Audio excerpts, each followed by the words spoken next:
All right, distinguished viewers, it is interesting and instructive to know that the international community actually interested in the 2023 presidential elections in Nigeria.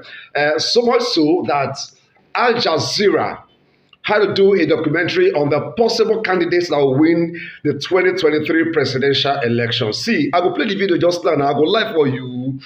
Al Jazeera made a documentary and then stated the pros and cons, the square pegs, the square hole, the round pegs, and the round hole, as regarding the three major candidates, Peter Obi, Atiku Abubakar, and of course Bola Ahmed Tinubu. See, in their reports, they so much detailed it, so much so that they emphasized that Peter Obi has changed the political landscape in Nigeria. See, what did they come so? It be like tsunami.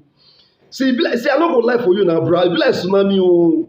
So if you know you have not made up your mind, this is the time to make up your mind. I beg you.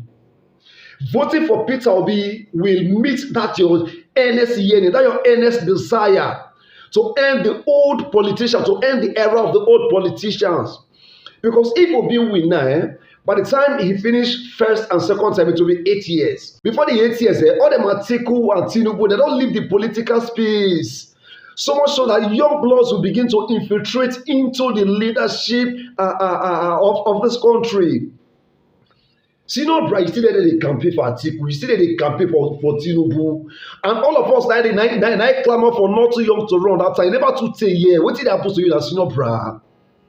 Al Jazeera, not be Nigeria. I go play it for you just now. I go play and just now for you. Al Jazeera, not be Nigeria TV station. You did, yeah.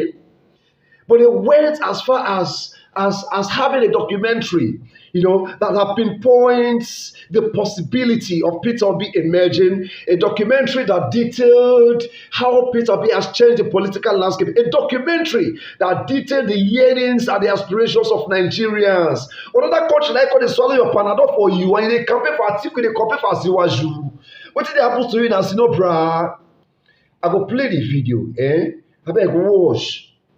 Subscribe to my page. Don't vex if I shout for you. Don't vex. Don't be I won't shout for before. And the political gladiators also want to make us crazy on this country. Subscribe to my page, and share this video. Peter Obi will win this election, and Nigeria will be great again. What did they happen to us now? Bruh, I will lie for you.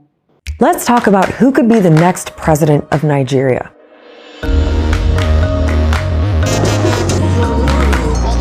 It's not the usual two-man race. And this guy is really shaking things up. Nigerians have signed up to vote in record numbers ahead of Election Day, February 25th. After 8 tough years under President Muhammadu Buhari, a lot of people feel a lot needs to change. It's a crucial vote for Nigerians. Africa's most populous nation faces a worsening economic and security situation. We are tired of all these years in darkness and suffering. We must vote right and we must vote wisely. So who are the main candidates? Why is the presidential election so different? And why is it so hard to predict a winner?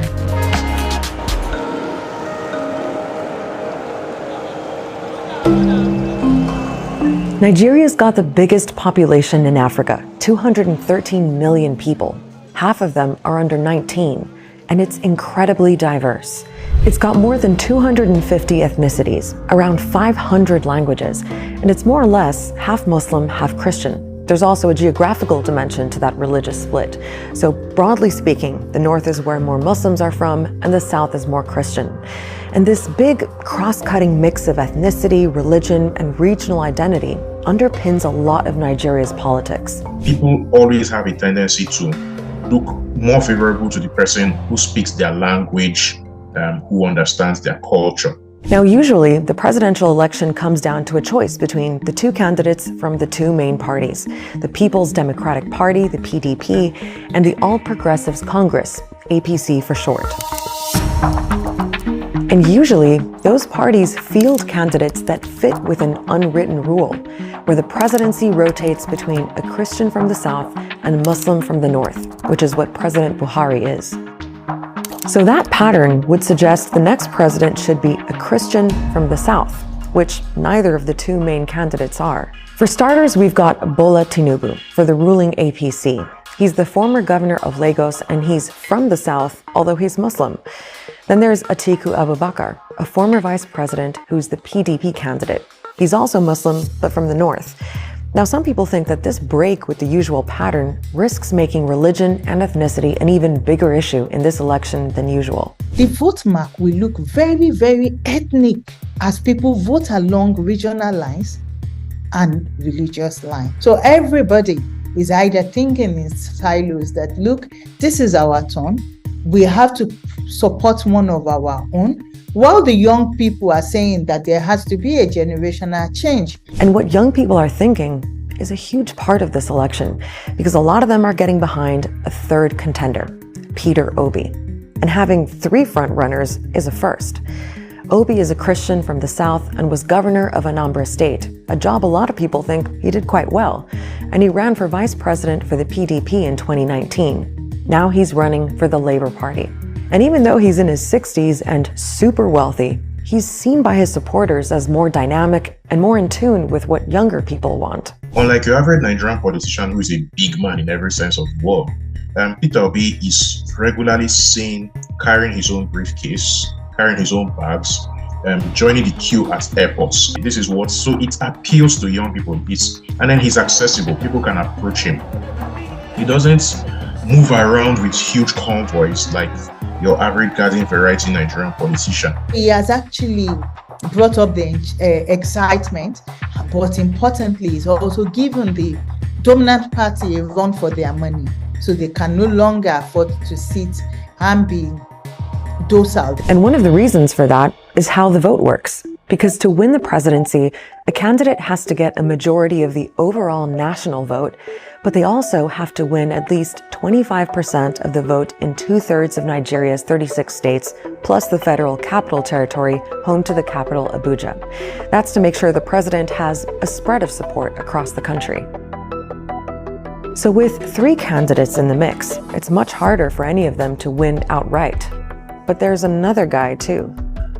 I like to say there are 3.5 candidates, because there's a 4th candidate whom not many people talk about, Rabiu Kwankwaso. Kwankwaso is a Muslim from the north and the former governor of Kano State.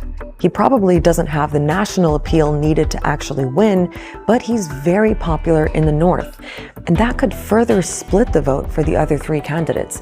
And all of this means the presidential election may well go to a second round. We don't see a situation where anybody would get that required spread, and we don't see a situation where anybody would get the 50% plus 1 that is required to win. So which means that we'll be looking at a runoff for the first time in Nigeria's history. So right now the race is looking wide open, and turnout is expected to be high. The Election Commission says 10 million new voters have registered. 84% of them are under 34. The candidate who'll probably benefit most from that is Peter Obi, and he's the favorite in pretty much every poll. But polls in Nigeria can be misleading, and some people are questioning whether all the hype around Obi will actually translate into votes, either because he's overhyped or for other reasons. One thing that polls cannot consider is, for example, the dynamics of Nigeria's electoral process. When people go to polling units and somebody waves a wad of cash at them, what happens then? So regardless of one's grassroots popularity, if all the forces of an incumbency and control and money flowing, of course, as well, are stacked against you, like they appear to be stacked against Peter Obi, then it's going to be very difficult for him to essentially compete on a level playing field. Whoever ends up taking over from President Buhari is going to be under pressure to deal with some really serious and urgent problems.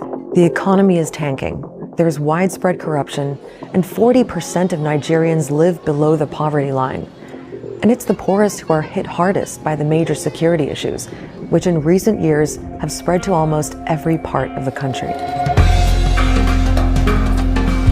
There's Boko Haram and an ISIL affiliate group in the north, violence between farmers and herders fighting over land, kidnappings by criminal gangs, armed groups stealing oil, and separatists fighting in the southeast. there is a sense both among Nigerians and longtime Nigeria watchers like myself that Nigeria is on an extremely worrying path at the moment. And so here we have potentially a last or near to last opportunity to really turn the ship around. There is a despondence. There is a feeling of like, oh yes, the state has failed, the people are not feeling the impact of democracy. And these elections then represent an opportunity to again renegotiate this democracy and see if it can bring development to the people.